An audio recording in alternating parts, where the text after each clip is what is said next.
Evan Gershkovich, Paul Whelan greeted by President Biden, VP Harris after landing on U.S. soil. Former U.S. Marine Paul Whelan, Wall Street Journal reporter Evan Gershkovich and Alsu Kurmasheva, a Russian-American journalist, are back on U.S. soil.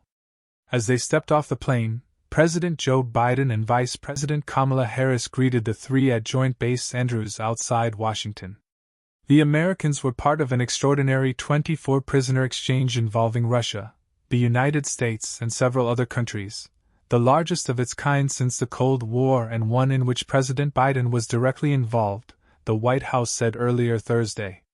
The swap allowed wrongfully detained Americans Gershkovich and Whelan to return home from Russia. Addressing the press after greeting the Americans, Biden gave special recognition to Germany and Slovenia. The toughest call on this one was for other countries because I asked them to do things that were against their self-interest, especially Germany and Slovenia, Biden said.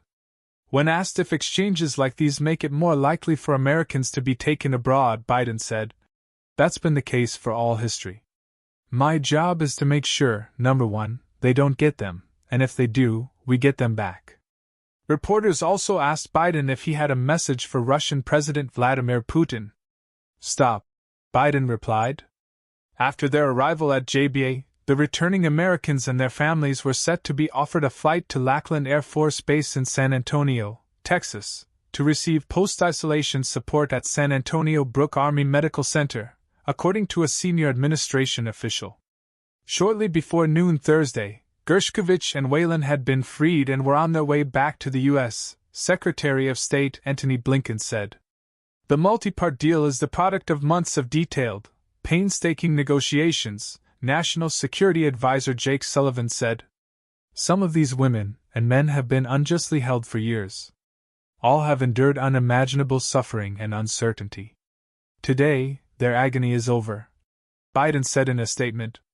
This is a very good afternoon, Biden said not long after in remarks at the White House, surrounded by family members of those freed. Moments ago, the families and I were able to speak to them on the telephone from the Oval Office. They're out of Russia. Asked by a reporter what he told them, Biden responded, smiling. I said, welcome, almost home. He said the deal was a feat of diplomacy and friendship. This deal would not have been made possible without our allies. Germany, Poland, Slovenia, Norway, and Turkey, they all stepped up and they stood with us. They stood with us, and they made bold and brave decisions, released prisoners being held in their countries who were justifiably being held, and provided logistical support to get the Americans home. So, for anyone who questions whether allies matter, they do. They matter, he said. Planes believed to be carrying the freed prisoners were seen on arrival at Turkey's Ankara airport earlier Thursday, the AP reported. The exchange also freed Alsu Kurmasheva, a Russian-American journalist, and Vladimir Kara-Murza, a legal permanent resident of the U.S. The president is gathering the families of Paul Whelan, Evan Gershkovich, Alsu Kurmasheva, and Vladimir Kara-Murza at the White House to share with them the news that an exchange is underway to secure the release of their loved ones from Russia. Sullivan told reporters on Thursday morning.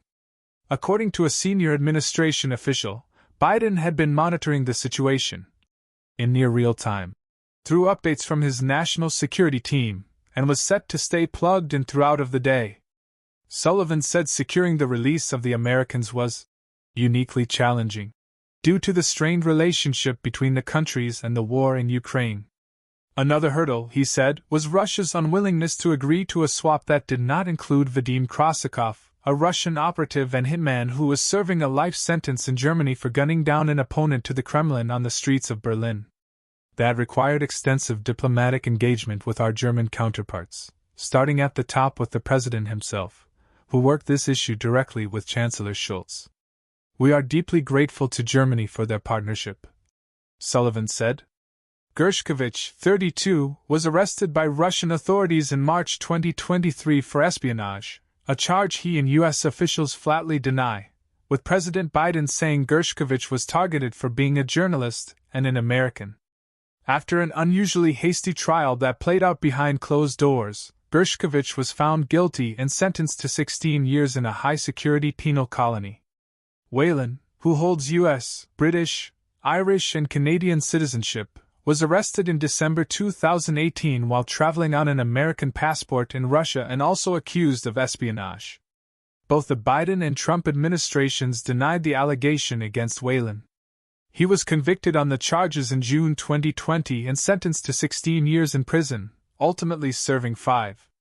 Kurmasheva, a dual citizen of the US and Russia, was arrested by Russian authorities in 2023 for failing to register as a foreign agent. Karamuza was serving a 25-year sentence for criticism of the war in Ukraine. As part of the exchange, Russia had also agreed to release a dozen German nationals who were being held as political prisoners.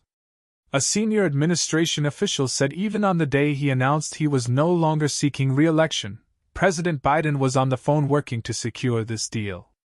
The hour before he released that statement, literally an hour before he released that statement, he was on the phone with his Slovenian counterpart urging them to make the final arrangements and get this deal over the finish line.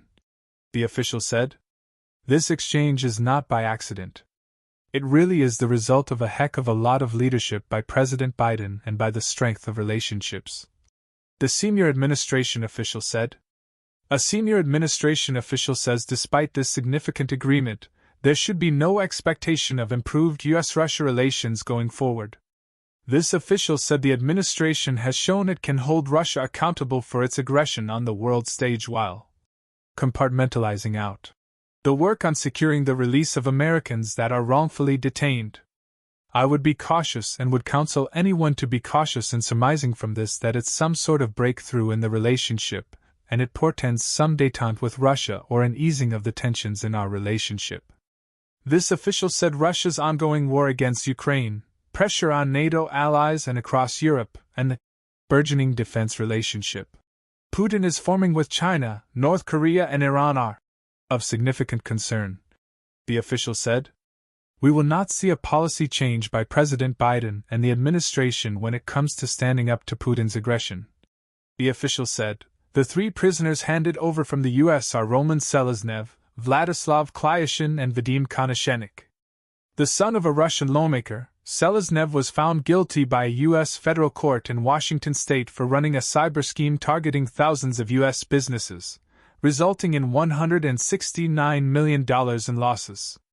He was sentenced to 27 years in prison in 2017.